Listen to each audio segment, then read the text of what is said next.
Linde Gang, the most iconic gang in the Red Dead series, led by Dutch van der Linde.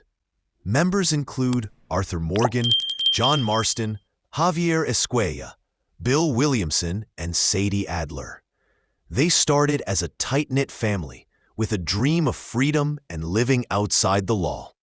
Their crimes included train robberies, bank heists, and extortion. At first, Dutch appeared charismatic and revolutionary, but greed and paranoia consumed him. This led to betrayals, deaths, and the gang's inevitable collapse. Arthur's loyalty and John's future were deeply shaped by this group. They remain one of the most legendary gangs in gaming history. Lemoyne Raiders. The Lemoyne Raiders are remnants of the Confederate Army after the Civil War. Bitter about their defeat, they turned into a violent outlaw militia. They are strongly racist, targeting freedmen, immigrants, and anyone they view as outsiders. Their main territory is in Lemoyne, especially around roads and the Scarlet Meadows. The gang focuses on ambushing travelers, smuggling weapons, and attacking lawmen. They still wear Confederate uniforms and proudly display their old flags. While they call themselves patriots, in truth, they are little more than thieves and killers. Throughout the story, Arthur and the gang frequently clash with them, wiping out their hideouts. Del Lobo Gang, a Mexican outlaw gang active in New Austin and the southern border. Their name means "of the wolf" in Spanish. They appear in both RDR1 and RDR2. Del Lobos specialized in smuggling, robbery, and ambushes. They often attacked trains and border towns. Their camps were heavily armed and well organized, heavily inspired by real-life Mexican bandits of the era. They were one of the strongest and most feared gangs. Skinner Brothers, perhaps the most terrifying gang in RDR2. They roam the northern woods of New Hanover.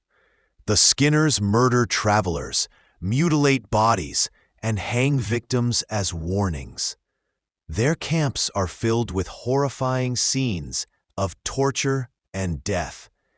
They act less like outlaws and more like serial killers.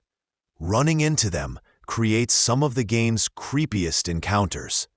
They are unpredictable, sadistic, and extremely dangerous.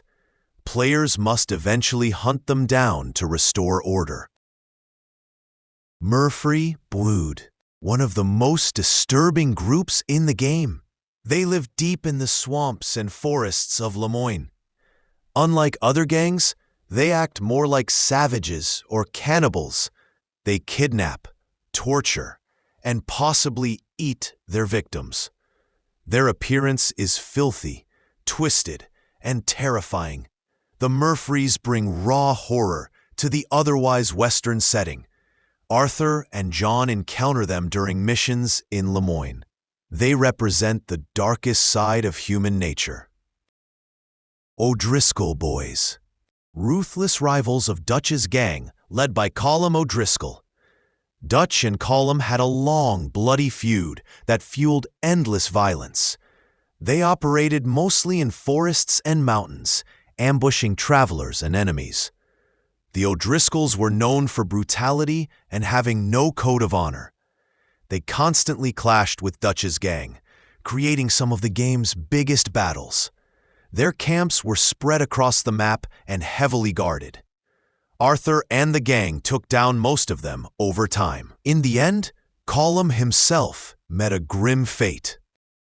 Pinkerton Agency. The Pinkertons were a real-life detective agency that also plays a major role in RDR2. In the game, they serve as the main law enforcement threat against Dutch's gang. Two key agents, Andrew Milton and his assistant Edgar Ross, relentlessly pursue the outlaws. Their job is to track, arrest, or kill members of the van der Linde Gang. They worked for the government and large corporations, giving them huge authority. Their methods were harsh and ruthless, often threatening families or using intimidation. Throughout the story, they constantly appear, tightening the noose around Dutch's gang. The Pinkertons symbolize the rise of law and order and the end of the Wild West era. Night folk.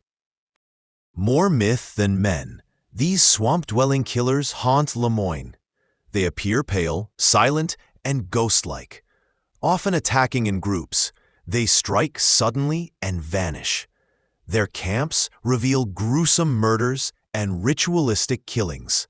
Some locals believe they are supernatural beings. Encounters with them are among the scariest in the game.